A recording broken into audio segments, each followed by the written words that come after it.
Hey guys, welcome. So in this video, I'll show you how to remove HeartTrack Launcher from your phone. So as far as I've checked, this launcher is not available anymore on the Google Play Store. It's been removed.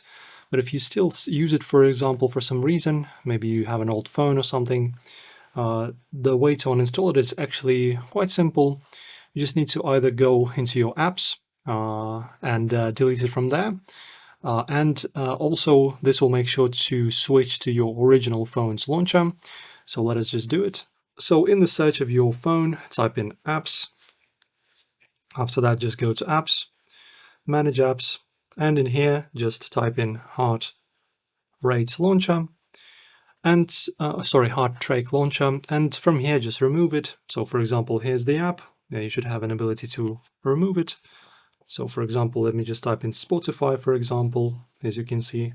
And as you can see on the bottom center of the screen, we have uninstall button.